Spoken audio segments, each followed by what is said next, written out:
Hello tacticians, and welcome to my updated faction review for the Astra Militarum, in particular how they're going to be used in the Faction War Conquest tournament arena. Now, they have been updated quite a bit as they've removed Kurt Skoden, who, well, unfortunately was a bit of a liability, and replaced him with the fantastic Marshal Dreer.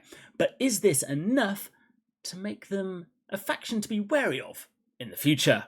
Also, you may notice if you scroll near the top that the Adeptus Custodes are also included as a faction you can use in this faction war, but I'm not going to cover them today because, well, we're only just starting to unlock Tyreth, so that will be a later video.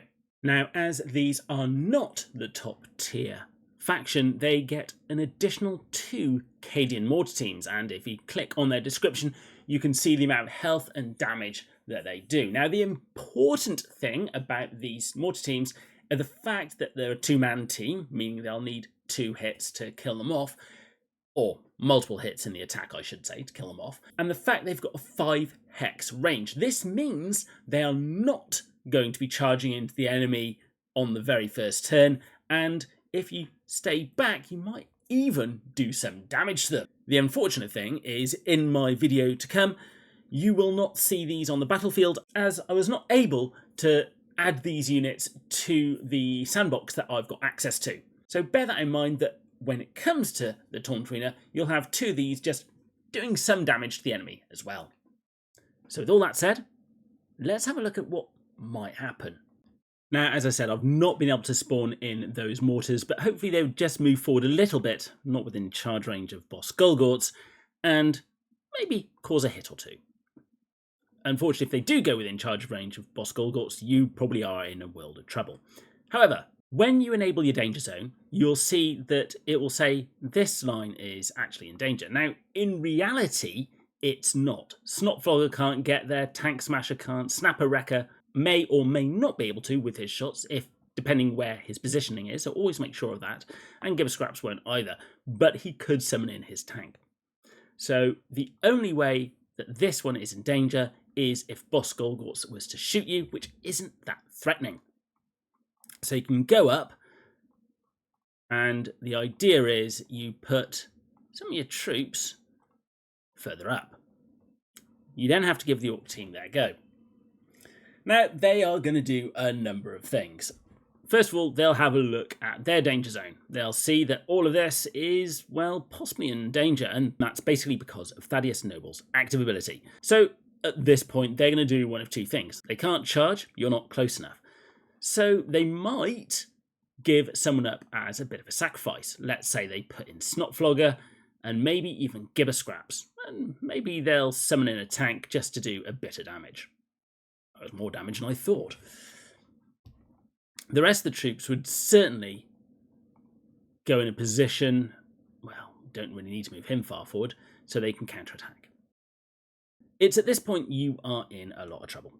We could possibly charge in with Dreer, and we are going to want to charge in with Dreer at some point.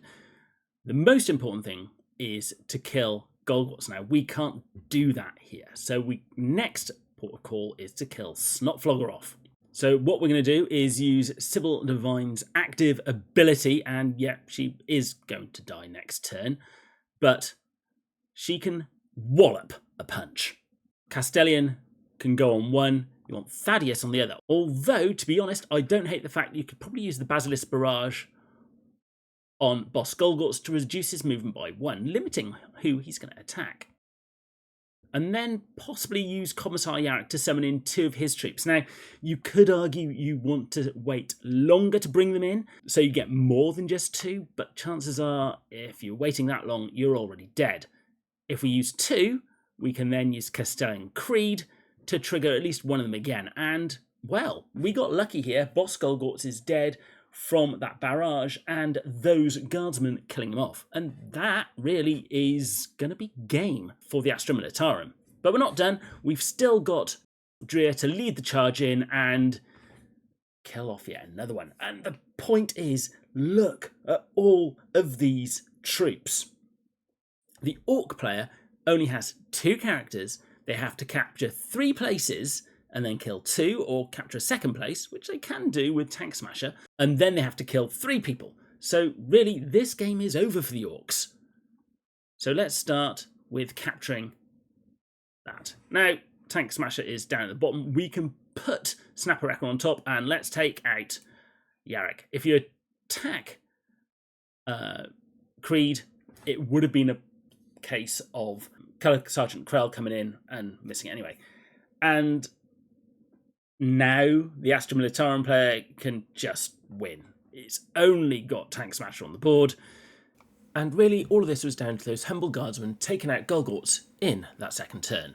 So, whilst Orks are a very good team, it certainly looks like the Astra Militarum are up and coming.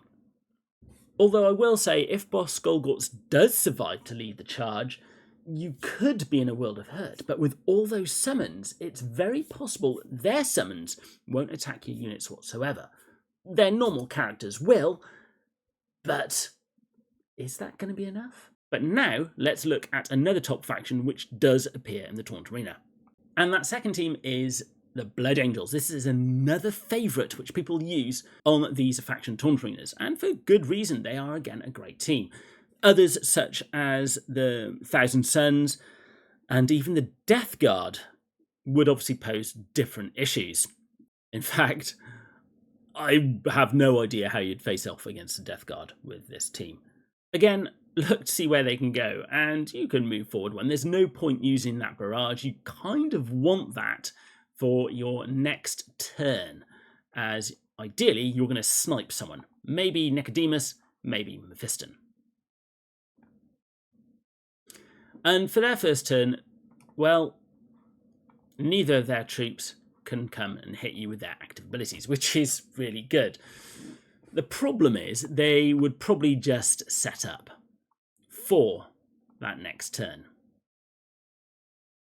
And this isn't the ideal positioning either. You'd probably want Nicodemus next to 3 of them in their next turn, but let's carry on. And if you check, you can see that you're in range and, well, you can't reach any of them, apart from if you use Thaddeus's Basilisk Barrage. And I'll be honest, there is an argument there to do so. Now, the problem is, if you retreat, they just keep going forward. They've got the greater movement. So the only option, really, is to go forward, which to me sounds like suicide. So maybe we try and mitigate how much damage they do. So really what we're going to have to do is send Drio across. He has got his resilient trait, the shield, and he recovers some of his health in his own turn. So possibly safe, but I don't really fancy his chances with Mephiston there. Thaddeus Noble, well, I guess let's see if he can take out Mephiston. Not quite. Bit of a shame, really. So what we then have to do is basically come back and hope that they don't drink all of our blood. So we'd probably send in Dante first, followed by Mephiston, who can then use this old switcheroo, and, well, we managed to survive up until Dante just kills him outright. Or not! That resilient trait, leaving on 1 health, is kind of good. Unfortunately, if they really want to kill him, they'll have to send in Matenio. And here's the question, would they actually want to do that? They would certainly capture 1 point. You know what, I think they would, because it would summon in 1 other, which protects Mephiston. And you're not causing any extra. Okay, I could see this being a possible strategy for a good opening for the Astra Militarum. So we've lost 1 of our troops. And we really want Mephiston dead, as well as, well, everyone else. So let's see what damage we can do. Dante is a great person to attack. Didn't quite kill him, and finally gets his comeuppance. We can then use the Supreme Commander, and off they go again, doing some decent damage. And finally, Sybil can use her Psychic Maelstrom. And all of a sudden, it doesn't look so rosy for the Blood Angels.